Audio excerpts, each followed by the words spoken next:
Good morning friends and नमस्कार।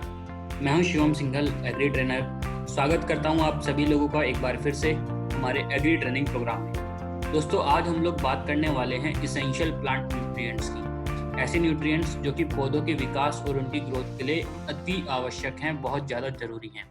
तो आइए स्टार्ट करते हैं कुछ बेसिक डेफिनेशंस के साथ। सबसे पहले बात करते हैं न्यूट्रिशन की।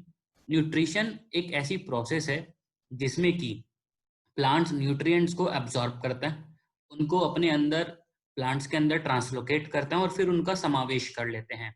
यही प्रोसेस न्यूट्रिशन कहलाती है। एंड मिनरल न्यूट्रिएंट एक ऐसा इनऑर्गेनिक आयन होता है जो कि मिट्टी से प्राप्त होता है और पौधे की ग्रोथ के लिए बहुत आवश्यक होता है। यहाँ पे जो ध्यान देने वाली बात है कि वो न्यूट्रिएंट के आगे लिखा गया है मिनरल। मिनरल क्यों लिखा है? क्योंकि जिन न्यूट्रिएंट्स की हम आगे जाके बात करेंगे, जिनके बारे में आज हम डिस्कशन करेंगे, उनमें से ज्यादातर न्यूट्रिएंट मिनरल न्यूट्रिएंट होता है।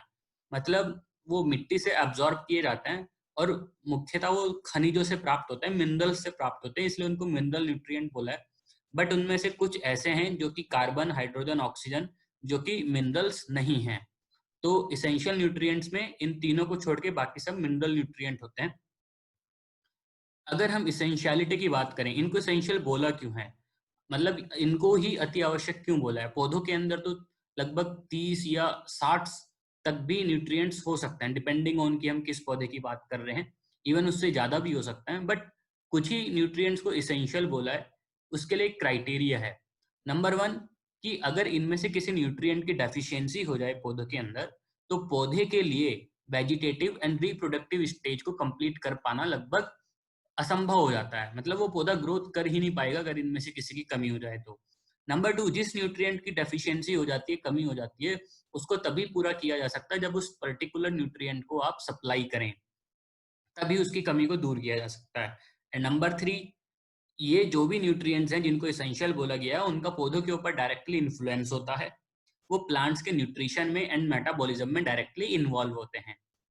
अब इन तीनों में से जो सेकंड वाला पॉइंट था उसको बाद में हटा दिया गया, क्योंकि ये देखा गया कि अगर किसी न्यूट्रिएंट की कमी हो रही थी तो उसकी कमी को किसी दूसरे न्यूट्रिएंट को डाल के भी पूरा किया जा सकता था। जैसे कि मॉलिब्डेनम था, उसको दूसरे तरीके से भी सप्लाई किया जा सकता था। तो ये जो सेकंड नंबर वाला पॉइंट था, इसको क्राइटेरिया में से हटा दिया गया। और फिलहाल प्रेजेंट में दो ही पॉइंट हैं जिसको कि हम इसेंशियल के लिए क्राइटेरिया मानते हैं। अब अगर हम बात करें कि कितने न्यूट्रिएंट्स इसेंशियल होते हैं, तो वो होता है 17, 16+1। 16+1 इसलिए लिखा है क्योंकि स्टार्टिंग में जब इसेंशियल न्यूट्रिएंट्स डिसाइड किए गए थे तब 16 ही किए गए थे, बट बाद में एक न्यूट्रिएंट ऐड कर दिया गया, जिसकी वजह से जो टोटल नंबर है वो 17 हो गया। इनको हम macro nutrients and micro nutrients की कैटेगरी में डिवाइड कर सकते हैं। मैक्रो मतलब कि जिन न्यूट्रिएंट्स की पौधों के लिए ज्यादा आवश्यकता रहती है। इसमें आते हैं carbon, hydrogen, oxygen, nitrogen, phosphorus, potassium, calcium, magnesium and sulphur. Number two आता है माइक्रोन्यूट्रिएंट्स। इनकी आवश्यकता थोड़ी कम रहती है। इसमें आता है iron, manganese, zinc, copper, boron, chlorine, molybdenum and nickel. Nickel ही वो न्यूट्रिएंट है जिसको 17वें न्यूट्रिएंट के तौर पे इसमें जोड़ा गया है। अदरवाइज जो बाकी 16 थे वो पहले से इसेंशियल न्यूट्रिएंट्स की कैटेगरी में आते थे। एसेंशियल न्यूट्रिएंट्स को फर्दर अगर क्लासिफाई कर दे तो मेजर न्यूट्रिएंट्स को फिर से डिवाइड किया जाता है बेसिक, प्राइमरी एंड सेकेंडरी में। बेसिक न्यूट्रिएंट्स में आते हैं कार्बन, हाइड्रोजन, ऑक्सीजन। इनको बेसिक इसलिए बोला क्योंकि जो प्लांट्स का ड्राई मैटर होता है वो ऑलमोस्ट 96% इन तीन एलिमेंट से ही बना हुआ होता है। तो ये बेसिक स्ट्रक्चर को बनाते हैं प्लांट्स की। फिर प्राइमरी में नाइट्रोजन, फास्फोरस एंड पोटेशियम आते हैं, जिसको एनपीके बोला जाता है आमतौर पे। एंड सेकेंडरी में कैल्शियम, मैग्नीशियम, सल्फर आते हैं। इनकी आवश्यकता पौधों के लिए 1 पार्ट्स पर मिलियन, 1 ppm से ज्यादा रहती है। प्राइमरी न्यूट्रिएंट डायरेक्टली सप्लाई किए जाते हैं पौधों को बाहर से। सेकेंडरी न्यूट्रिएंट इनडायरेक्टली प्राइमरी के साथ ही सप्लाई किए जाते हैं। बेसिक न्यूट्रिएंट मुख्य तौर पे मिट्टी, हवा और पानी से प्राप्त होते हैं। सॉरी, मिट्टी से नहीं, हवा और पानी से प्राप्त होते हैं। मिट्टी से बहुत सूक्ष्म रूप में ही प्राप्त होते हैं, मेजरली हवा और पानी से प्राप्त होते हैं। माइक्रोन्यूट्रिएंट्स में आता है iron, manganese, zinc, copper, boron, chlorine, molybdenum and nickel. इनकी requirement generally less than 1 ppm होती है, मतलब 1 parts per million से कम होती है। बट ये भी इसेंशियल की कैटेगरी में आते हैं।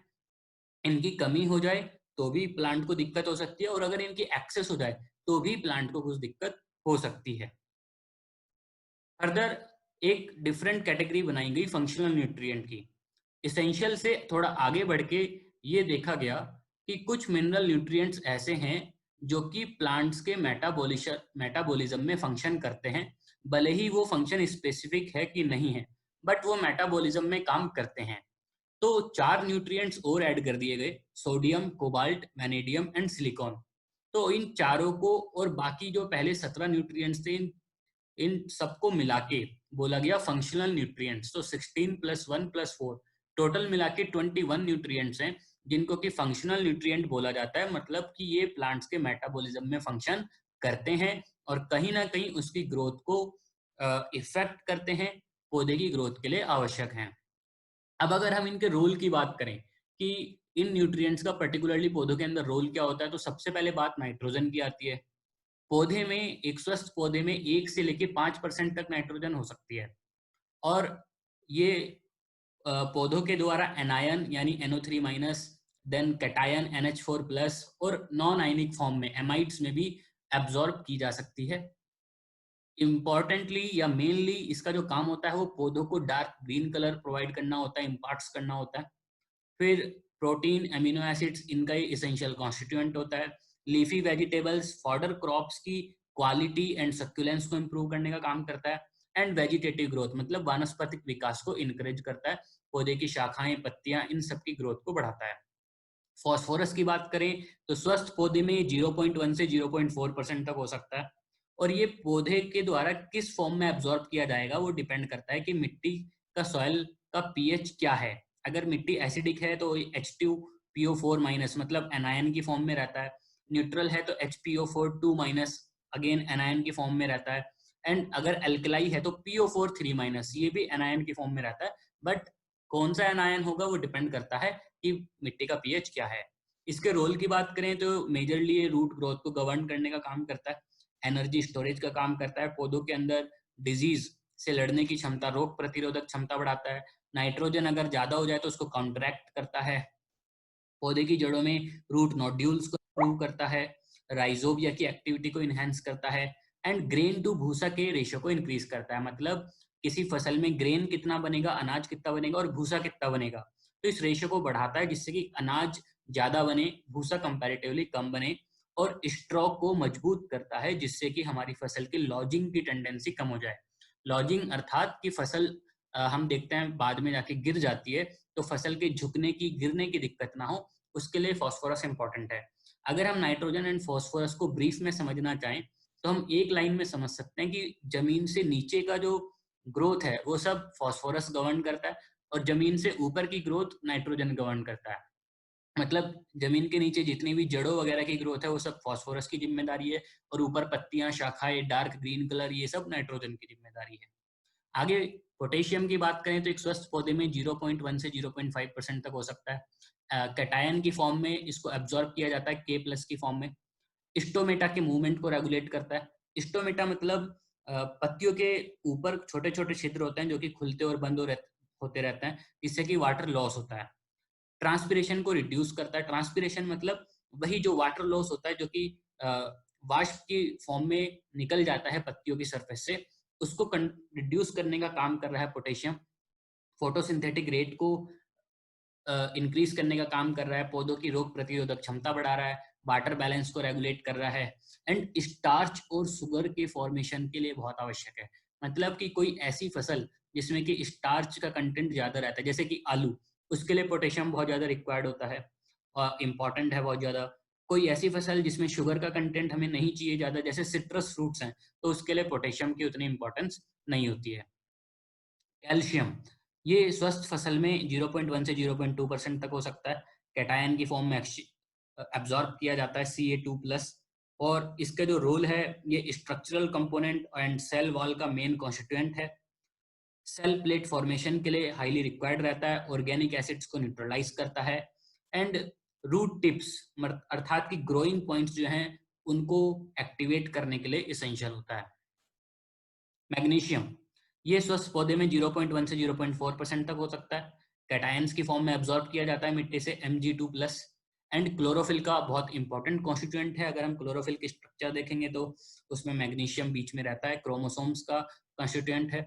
तो क्लोरोफिल फॉर्मेशन के लिए बहुत इंपॉर्टेंट है मैग्नीशियम। फॉस्फोरस का कैरियर है, फॉस्फोरस कैरी कर सकता है अपने साथ। ऑयल एंड फैट्स का फॉर्मेशन प्रमोट करता है, स्टार्च का ट्रांसलोकेशन करने में सहायक है।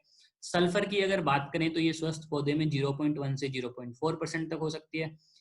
इसको एनायन के फॉर्म में भी पौधे एब्जॉर्ब करते हैं, SO4 minus, and non ionic form SO2 जो कि गैस होती है, एयर से भी कुछ हद तक पौधे एब्जॉर्ब कर लेते हैं। मेनली इसका जो काम है वो पौधों के अंदर एक फ्रेगनेंस या अरोमा, इवन स्मेल कह सकता हूँ, वो क्रिएट करने का होता है। क्लोरोफिल फॉर्मेशन में बहुत हेल्प करता है सल्फर। नोड्यूल फॉर्मेशन, जड़ों में जो नोड्यूल बनते हैं उसके लिए बहुत अच्छा काम करता है। अमीनो एसिड्स का ये भी एक बहुत इंपॉर्टेंट कॉन्स्टिट्यूएंट है। बोरोन की बात करें तो ये पौधों के ड्राई मैटर में 10 से 200 ग्राम तक पर केजी ऑफ ड्राई मैटर में रहता है। Anion and non ionic form में एब्जॉर्ब किया जा सकता है। पौधों के रिप्रोडक्शन प्रोसेस में इन्वॉल्व होता है और पोलन ग्रेन्स के जर्मिनेशन के लिए सहायक है, मतलब जो परागकण बनते हैं उसके लिए बहुत इंपॉर्टेंट है बोरॉन। शुगर के ट्रांसलोकेशन के लिए बहुत जरूरी है। पोटेशियम एंड कैल्शियम के रेशियो को रेगुलेट करने का काम करता है। सेल मेम्ब्रेन, सेल डिवीजन के लिए एसेंशियल है। एंड एपिकल ग्रोइंग पॉइंट को मेंटेन करने के लिए आवश्यक है। आयरन की बात करें तो ये पौधों के ड्राई मैटर में 100 से 500 ग्राम पर केजी तक रहता है। कैटायंस की फॉर्म में एब्जॉर्ब किया जाता है, फेरिक एंड फेरस। और नाइट्रेट रिडक्टेस के लिए कैटलिस्ट का काम करता है, मतलब नाइट्रेट को रिड्यूस या रिडक्शन करने के लिए बहुत इंपॉर्टेंट है आयरन।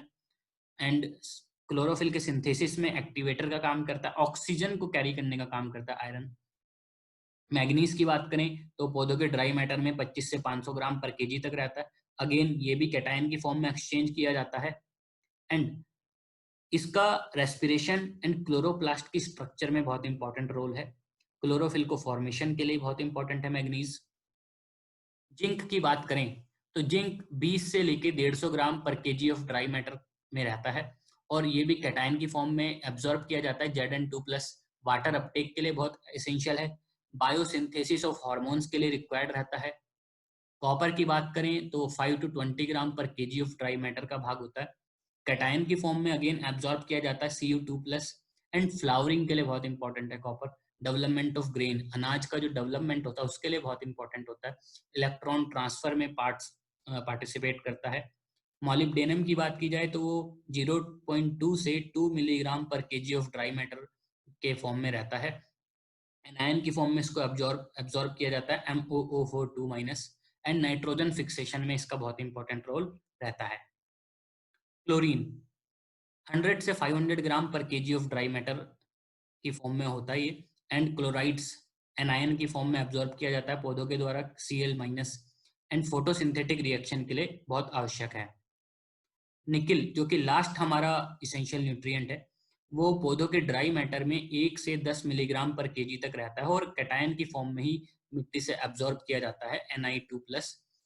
ये इसेंशियल होता है नाइट्रोजन मेटाबॉलिज्म को रेगुलेट करने के लिए। जो एंजाइम्स होते हैं उनके लिए, जैसे कि hydrogenase, methyl reductase, urease. And grain filling और सीड वाइटलिटी के लिए भी ये बहुत आवश्यक होता है। तो यहाँ पे हमने समझा आज कि प्लांट्स के लिए कौन कौन से न्यूट्रिएंट्स इसेंशियल होते हैं, फंक्शनल न्यूट्रिएंट्स क्या होते हैं, उनका रोल क्या है, उनको कैसे कैसे कैटेगराइज किया जाता है। आई होप ये इन्फॉर्मेशन आपको अच्छी लगी होगी। आप अपने suggestions and feedbacks comment box में टाइप कर सकते हैं। आज के लिए इतना ही। बहुत बहुत धन्यवाद। Thank you very much and नमस्कार।